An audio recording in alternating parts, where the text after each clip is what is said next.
Hello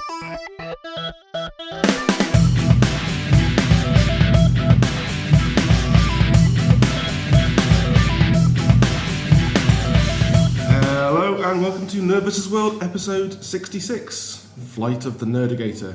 I'm Brendan. I'm Spindles. I'm talking over you, so I do apologise. I'm Lee Bradley. And I'm John Laight. And this is our free comic book a day special. Woohoo! We are in the kitchen of Hide and Geek in Worcester, and there's a Yu-Gi-Oh tournament going on next door. So if you hear any background noises, it's probably them. It's very high end, isn't it? I can't believe the decor. I know, they've really pulled out all the stops for us being today. We're going to get a trail of women brought in next for us. Sorry, Simon. So, firstly, John. Yep. You have a new comic book out. That's right, yeah. It's the second issue of Brethren Born. Yeah. We released it last year. The first issue we released October time, officially at the Nottingham Comic Convention, but I actually came to Hide and Geek a couple of weeks before to do a pre-release. And obviously, having spoken to Simon, it's always nice to get a few people in here. I know you really support small press artists and creators. But yeah, issue 2's out now. The official release is London MCM in 3 weeks' time. Are you going as well? Yeah, fantastic. Have you booked hotels? We actually couldn't get into the hotel this time, so we're at the Holiday Inn like miles away this time. So yeah, we're there all weekend doing press for it. So yeah. I'm at Lawgiver Mark 3 that weekend. So of course, yeah. There's a guy I'm working with at the moment who does some unbelievable Judge Dredd stuff, and I think he's going to that as well. Nice. So yeah, Brethren Born issue 2's out. It's obviously a follow-on straight on from issue 1. Main difference really this time, I've brought more people onto the artistic team. So I've got a guy called Luca Ciccitti from Italy, another guy Santiago Ramos from Spain, and Rob Jones, who's from Madius Comics. He's doing the lettering, and he's doing the lettering for about 90% of all small press at the minute, which is amazing for him. But he's a really good guy and knows what he's doing. I like the art style in Brethren Born 1. Cheers, yeah. Phil's a great guy. He lives down in Bedford, and he can't really come onto the convention scene just purely through work. He's got a young family as well. Yeah. He's brilliant, and hopefully he'll go on from strength to strength just on the back of this, hopefully. Yeah, there's some really nice tile layout in that when the perp hits the van. Yes, right in the first scene, yeah. The way he's got it, and almost part of the same panel, but it's a semi sub panel that drops down. Away. Yeah, and I hadn't written that in. And I fully believe when you do any sort of collaboration, it's a collaboration. It's not just me saying draw this, do this. You've got to do it exactly like this. I'm quite in the DC way of writing books. I'm very descriptive, especially if I don't know the artist very well.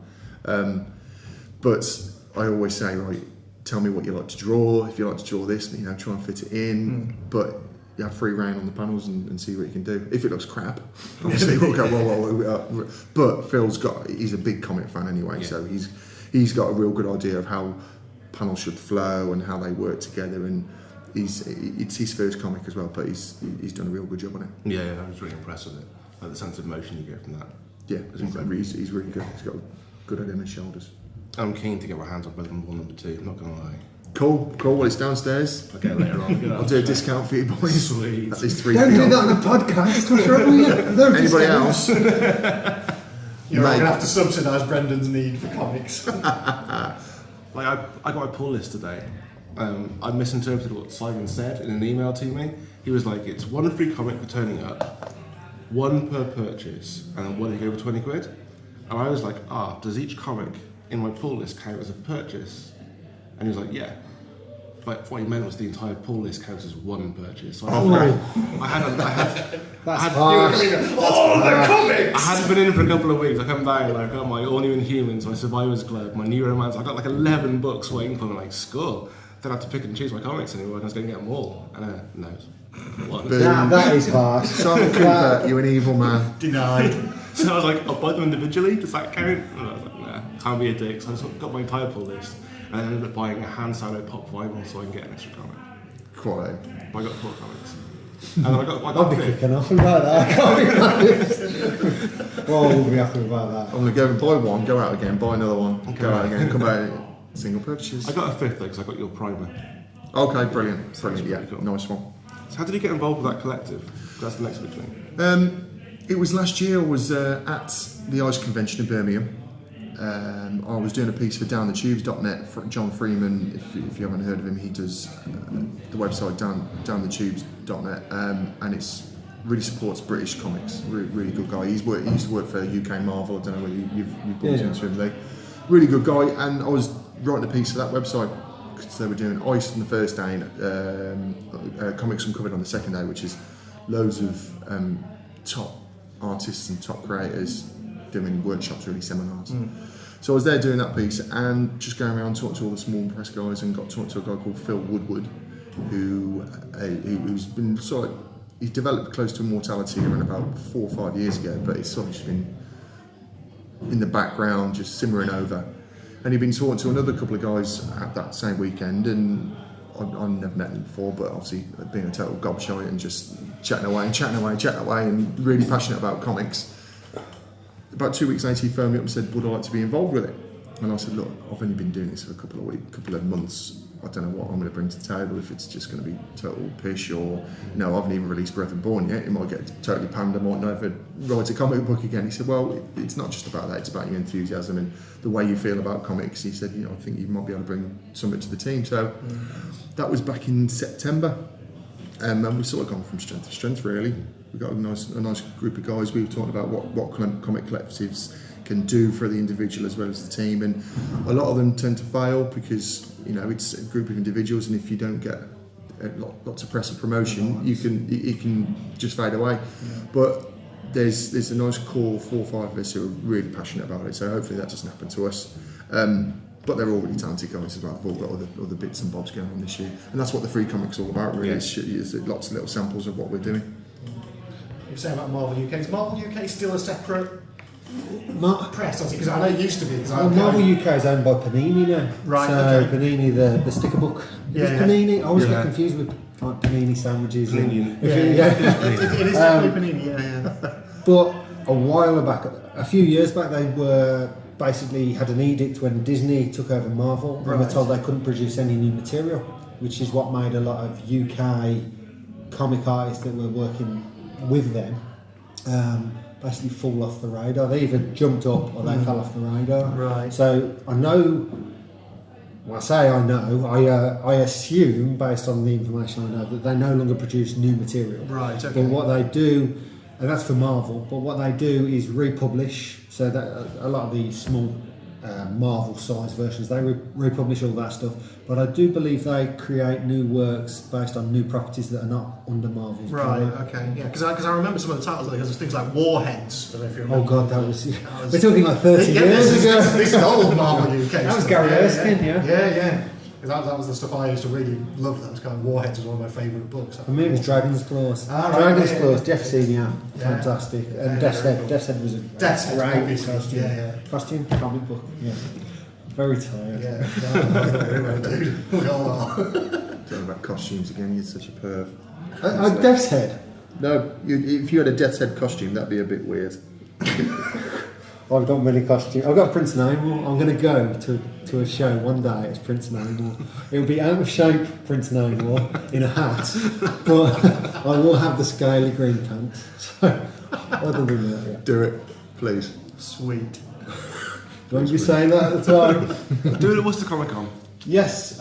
What's the question? No, do it at Worcester Comic Con. Oh, do it at Worcester. Well, I will have to go. I will have to go on an apple a day diet and have somebody waxing me as well because I'm now very. Is it hirsute? Is that the wording? Applications for Lee's waxers should be sent to @NerdVsWorld and we'll pass them forwards. I wanted to see photographs. Stuffamattress.com. I get to pick. That was also a really, really good segue. Yes, I did like the segue. It was a very good segue. He's getting better at them. I am.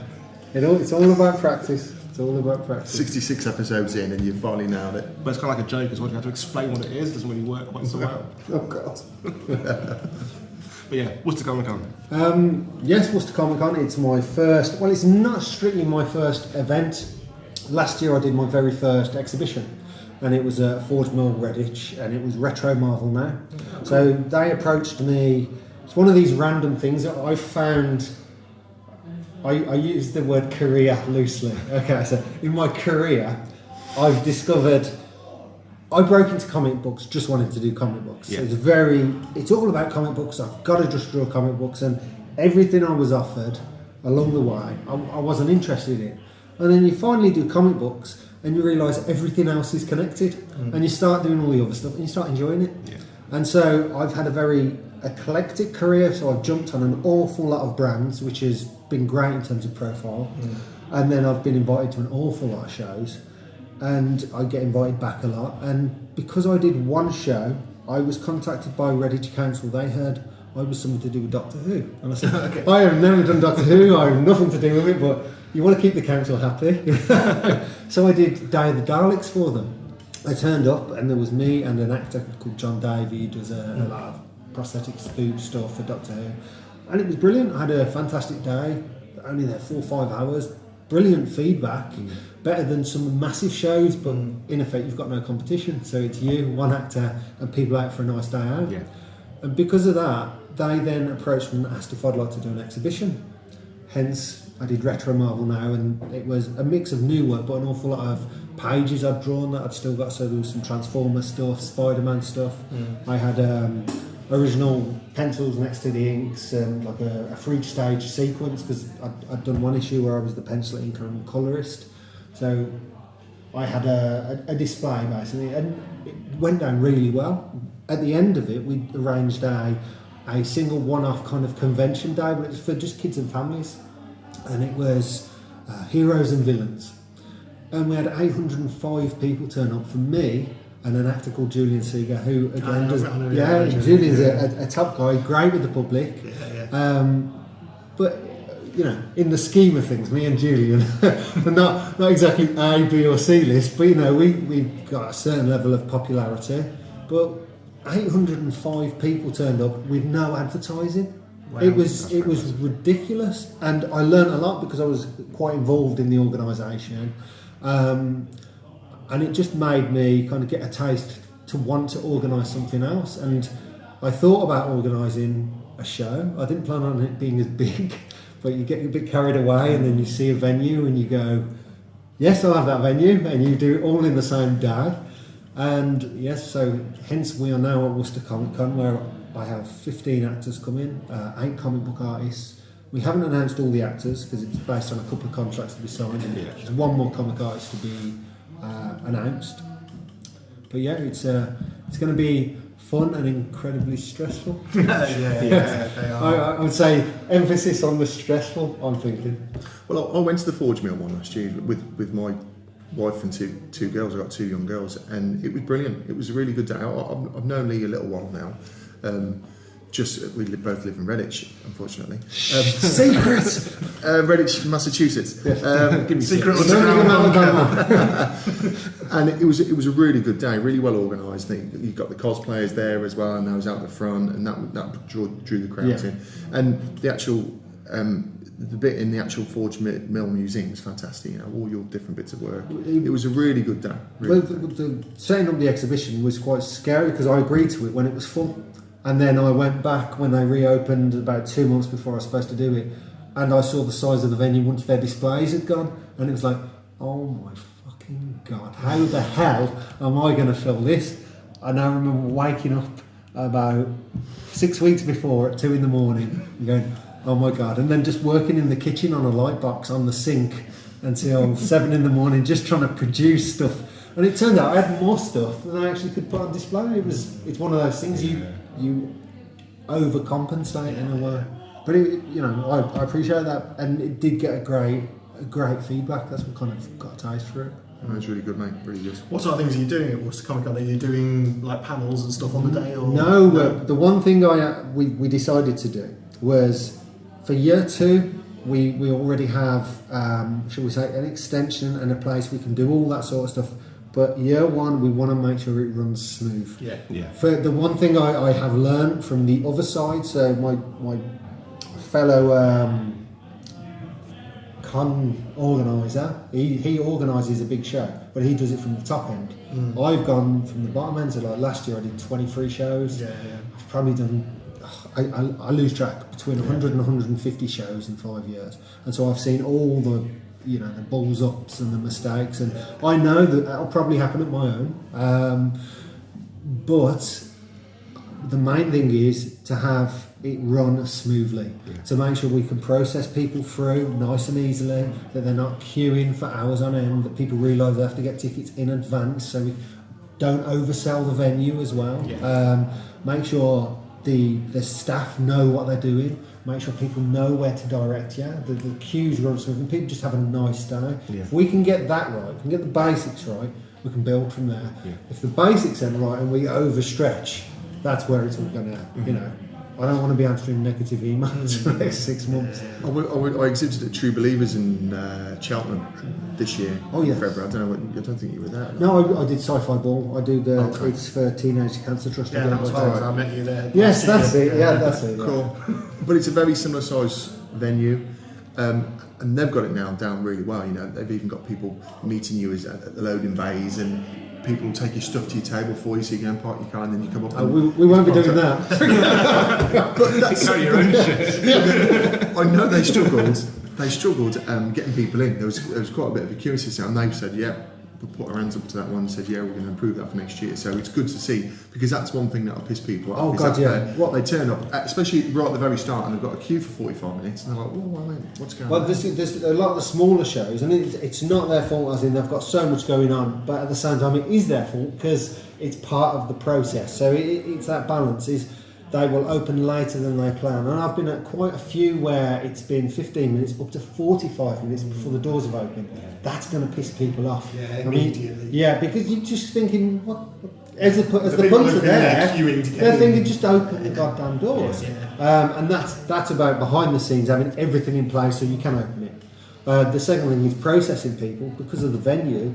And we have got staff at the venue as well, so we've got the people that run through Worcester Wolves. They will also help, and they're going to process people. So the aim is, that is my primary concern. That turnaround time to get people in the venue as soon as possible. If people only want to be in there for an hour or 3 hours or whatever they want to do, as long as they're not queuing, because queuing, they say the British are great at it, but we don't. We're also great at fucking moaning, aren't we? We are great at complaining about queuing. We'll queue and we'll moan, and so we don't want to either. We queue so we have something to moan about. Yeah, that is true. That is true.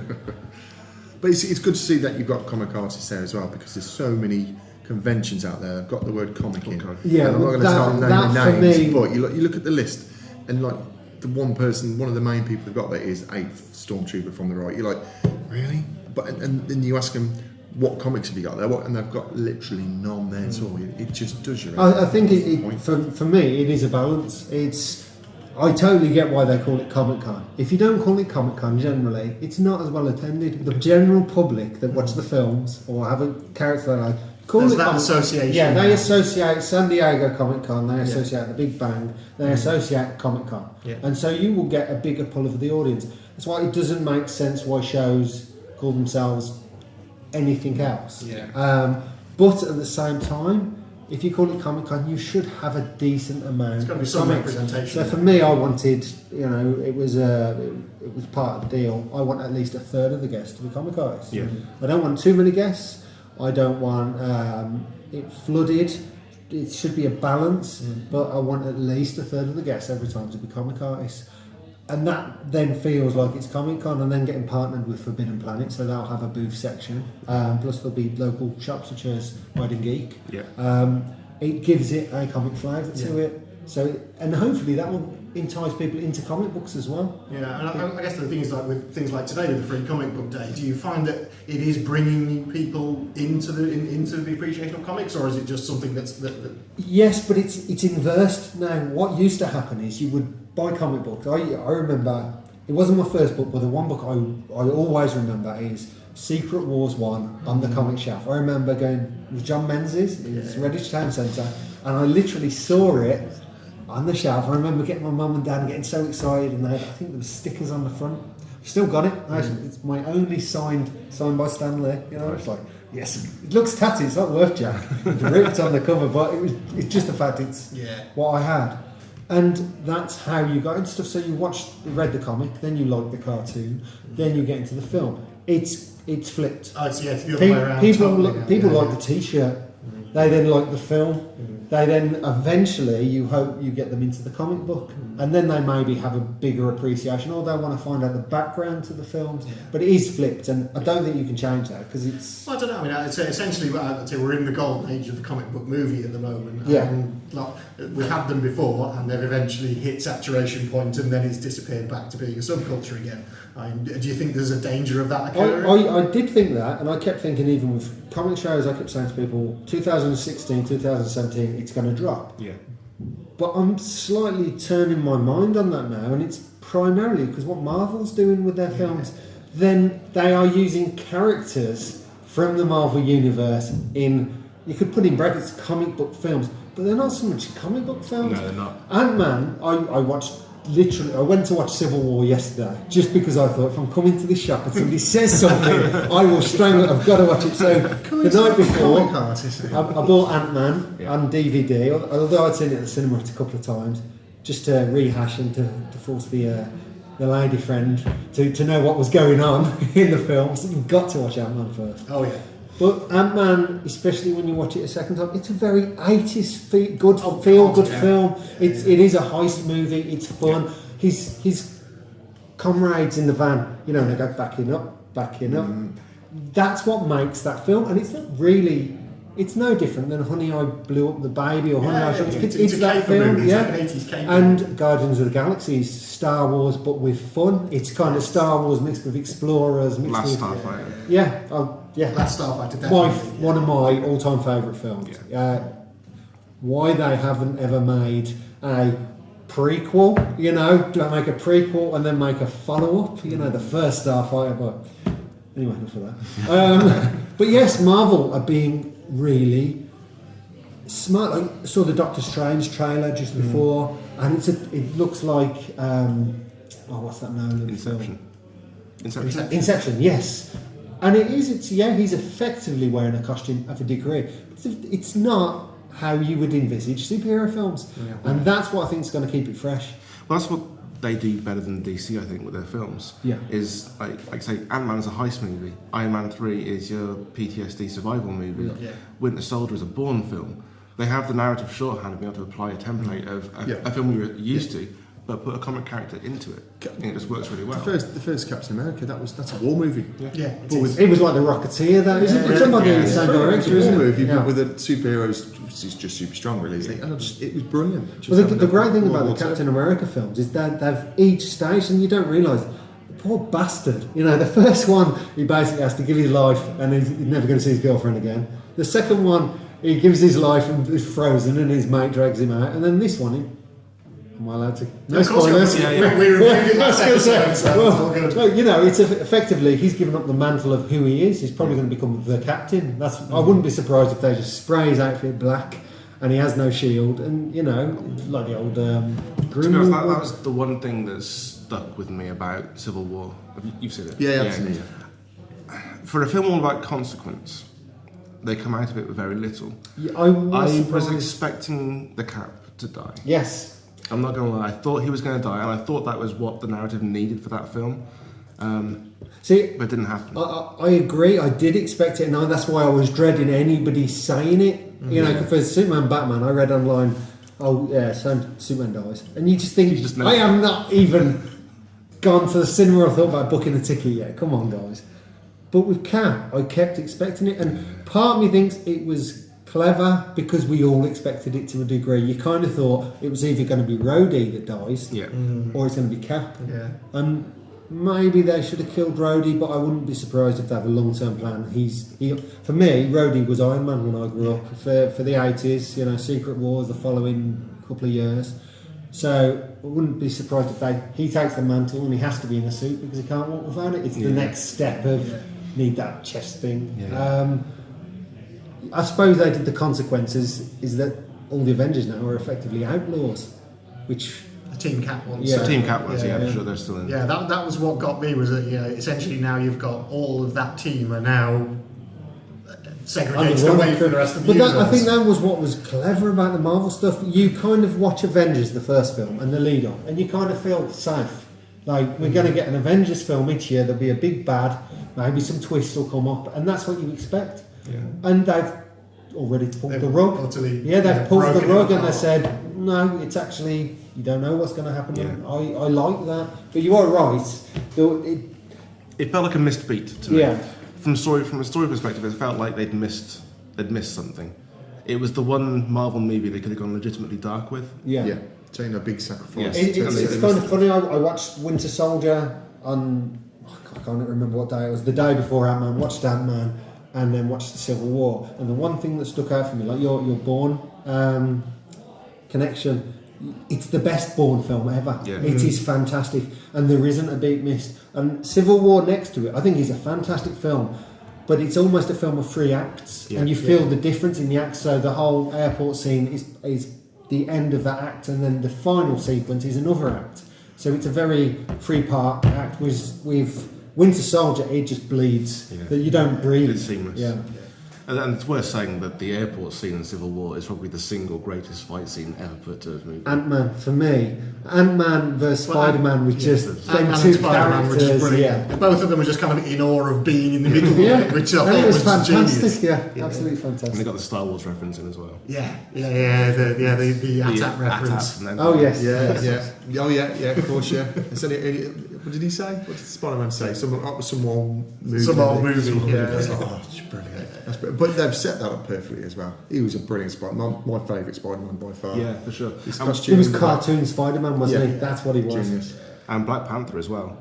It makes you wonder, like, what they're going to do in the Black Panther movie, because I assumed that was going to be like an origin story, and they've just given him an origin story. Yeah, in Civil War, we've already seen that. So but maybe they've consciously done that because nearly every superhero movie that we've done has been an origin movie. And so this far, time hasn't they can just get into they the can get action. right. They're smashing to it. You know they've got amazing technology. Let's use that, and you know how they're going to protect the continent. And I think I'm really looking forward to it. And I thought the actor was really good in it as well. Yes. Really good. The only actor I feel has been misplaced in the Marvel Universe is Don Cheadle and Terrence Howard before him. Neither of them have felt to me like Rhodey. Terrence Howard was too slick and almost sleazy, and Don Cheadle seems too old.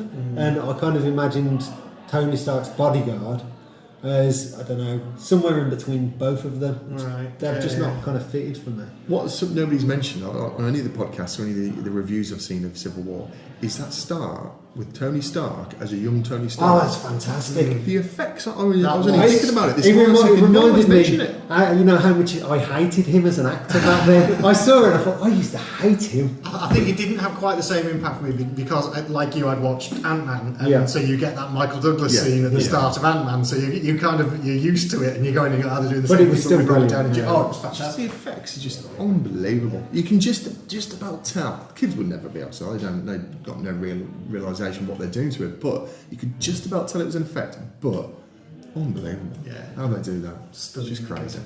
Absolutely brilliant. What was the other bit I was going to mention? Something else about Civil War then? I can't think what it was. But yeah, really enjoyed it. I was a total geek and went for the midnight showing. Yeah. The midnight 01 showing. There was only 4 of us in the cinema when I went. It was during Blazing Sunshine yesterday. I'm like, that's the day. Nobody's going to be in the cinema. There was only 6 in the screen I was in because there was 2 showings in the same cinema. One was packed and one wasn't. So I was like, oh, I'll go in that one. I'll go in the quiet one. It's Yeah. fantastic. Me and my mate, and we just came out of it at 3 o'clock in the morning. So you're not like haven't got that skip in your step that you normally have after a Marvel movie. Going, yeah, I'll be in the next one. Yeah. Start doing kickboxing. Leave the cinema. Yeah.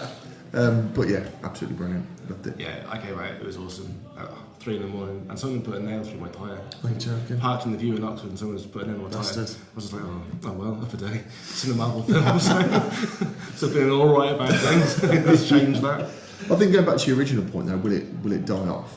I think they've injected so much into the younger generation. They've all got the costumes, they're all loving it, they've all got the Xbox games and the PlayStation games where they've got the Infinity.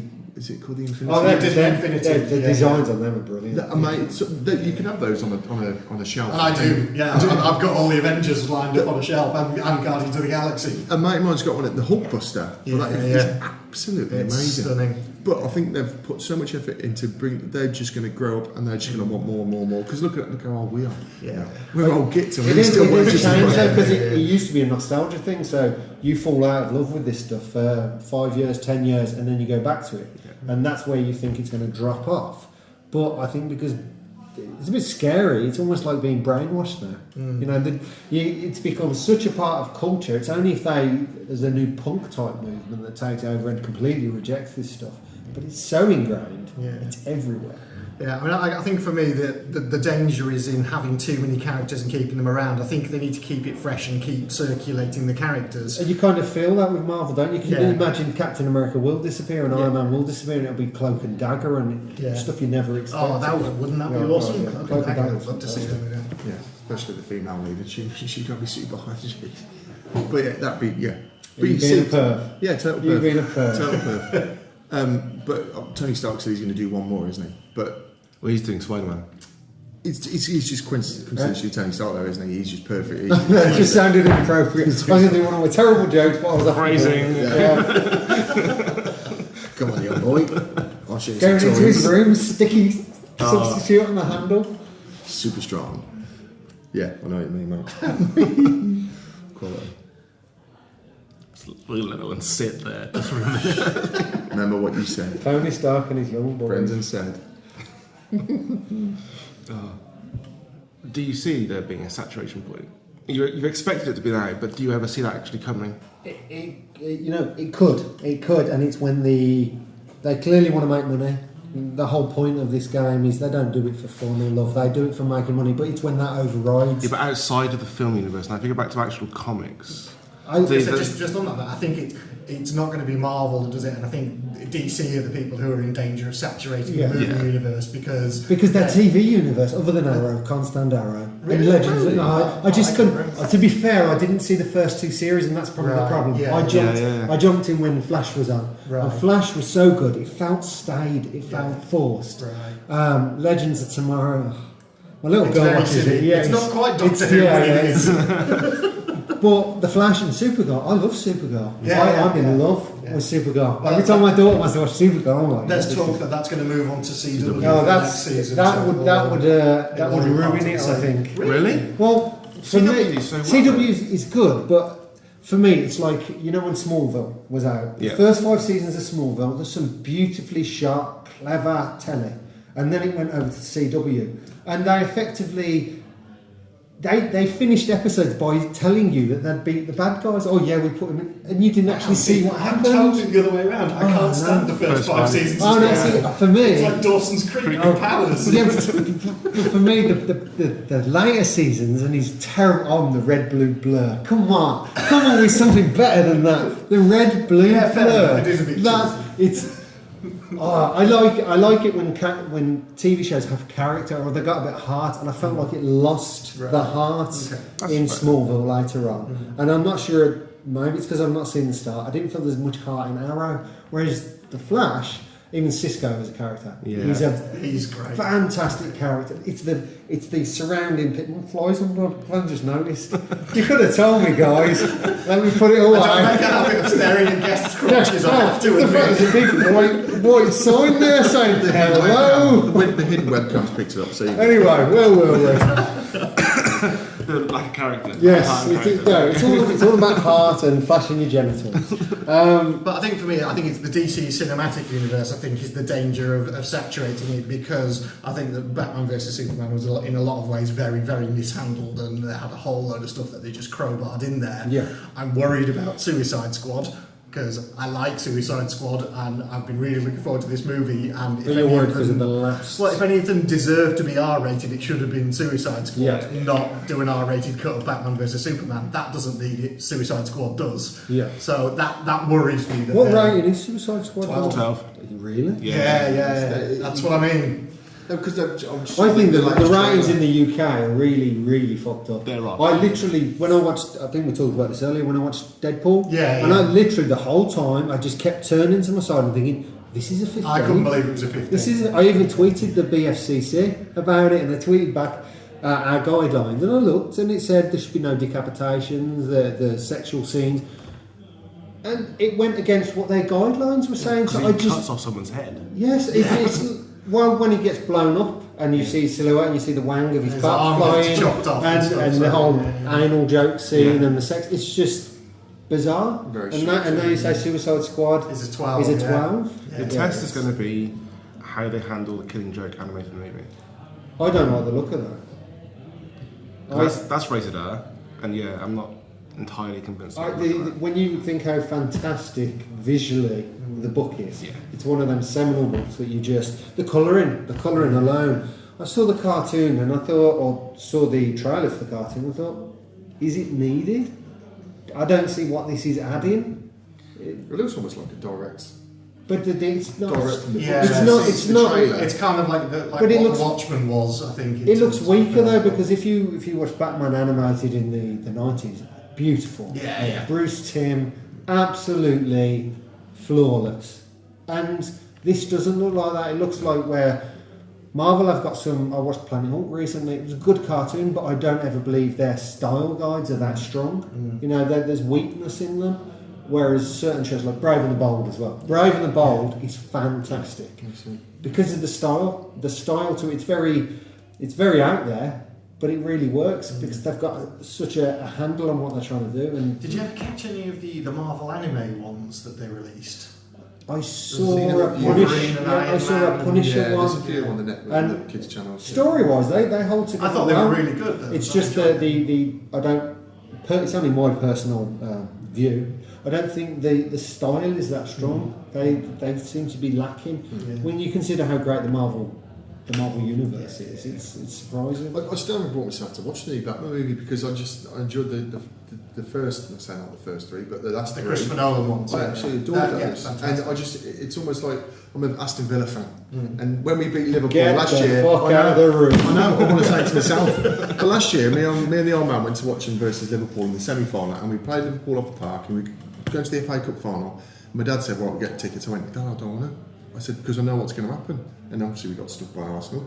But it's a bit like that with this Batman movie. I don't want to go and spoil my last experience of a Batman movie. The one thing you'll come out of it is that he's the best Batman ever. He is the best Batman we've had. They should, it's all about Batfleck. And they said he's already got the movie. He's going to be directing it, producing, he's going to be doing everything in it. I'll go and see that 100%. Well, if you consider the amount of vitriol and hate for the concept of him being Batman to begin with, I think we were alright.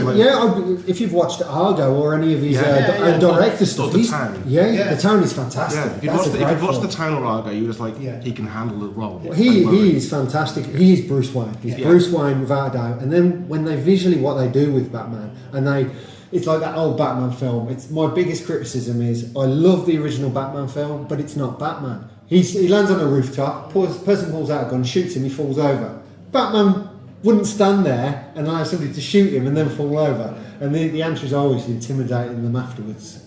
That's not Batman. This guy is Batman. And when he does get shot, it's covering, it's clearly, it's all well thought out. It's fantastic Batman. It's just like you said before, they've pushed it too far. The flash sequence, the dream sequence, it discharged you, completely discharged you. There were a couple of scenes in it that just I failed to see how they fit in with the narrative at all. And then it was just selling the next. It was selling the Dawn of Justice line. You know, even him seeing the video footage, that's fine, but even that could have been cropped right down. Cyborg was dragged out. It felt like, get on with it. The Aquaman thing, okay, we need to see him and he can shoot off. Piss off now. What are you doing? You know, it's like a Jason Momoa still moment. Absolutely. Fuck off. It annoyed me because it takes it annoyed me. It was the whole, when you see the logos on the screen, you're like, oh my god, this is just a horrid setup for the next movie. But all they needed to do was just leave it as the logos. Like anyone who's watching the film, who knows what it's building to, knows what the logos are. You don't need to have a quick sequence, a little tiny quick sequence, but that whole how long they followed the Flash and the Rush, like just see a guy zoom. That's it. 3 seconds, you know what it is. And even the apocalypse scene, the dream. The dreams really worked well in it when first you see him land in the Batcave and then all of a sudden he's floating up and it's actually really cleverly shot and then all of a sudden you cut on it's a dream. And the bat sequence when the bat, I don't know if it comes out of a wardrobe or something, makes you jump. But the apocalypse scene, the minute you realise and you see the burning building, it's a dream. It takes you out and you don't care. So there's all these fight sequences and the unmasking. And the whole time you're thinking, well, get on with the dream because I want to watch what happens in the film. And as I said before, we don't need to see Bruce and Martha Wayne dying again. we know he's an orphan. We know he's a tragedy. But I think it's Zach's Zack Snyder's new thing of having to kill off Jeffrey D. Morgan at the beginning of every film now. I think that's what he has to do. I think they missed a trick from not pulling the ones from the DC TV universe into it. It's Hell a yeah. perfect little Flash. Perfect, you know, and whether they bring Supergirl in, whether they're just missing a trick there. I think they are. Yeah. I hope they do it with the Marvel universe. I hope they use. No, they will, but it'll be. There are options for some of the Marvel guys to be coming into the films. And certainly Charlie Cox, who plays Daredevil, has got it in his contract to. That's good. Yeah. Well, the brilliant thing about the Daredevil, they've clearly listened. When I watched the first series, fantastic until the last sequence and you see his costume, and I just thought that looks shit. Especially the helmet. Yeah. The helmet wasn't Daredevil. It was like raw iron. Wasn't Daredevil, and then in the next series, because in the first six they cracked the helmet. They gave him his old boots. If you noticed, he's got his boots from his original outfit, not the built gladiator suit. And they've thought about these things. They've looked and they've listened and they've paid attention. Yeah, which definitely. it's good stuff. Definitely. And Punisher was great. I loved him. Oh gosh, He's got his film Flenno as well. Yeah, you want that to be like the Equalizer show though, but like menacing. You don't even want him to interact with anybody. You want him to take down criminals. Well, for the Equalizer, you just have to watch Person of Interest. That's an updated version of the Equalizer. I watch that every week. It's fantastic. It's back now, so I'm looking forward to seeing how that ends up. Monday nights are really late. But even that Daredevil series, the second series, when the scene in the prison when he's fighting them in the corridor, there's lots of good corridor fight scenes in both seasons. The single shot corridor fights are what have defined Daredevil. But the amount of violence in that, I was quite okay. Right, this is. But that's what's 18, great. That it's 18 version. That's what's great about Netflix. The fact and the lighting in Daredevil. All that yellow and red and the green touches. It's all one shot lighting. Yeah. Brilliant, like straight out of a Miller comic book. In a way. It's fantastic. Yeah, really good. Really enjoyed it. I'm just looking at the time over here. We've been chatting for nearly 50 minutes. Jesus Christ, we're missing sales, John. It's costing me a fortune. So we'll wrap up there, I think. Brilliant. So we'll put details in the show notes for Worcester Comic Con. Okay. Put the site in there. And Brethren Born, is it on Comic House? Yes, it's on Comic House. I'm going to be exclusively selling online through Comic House when we release. I'll be speaking to them.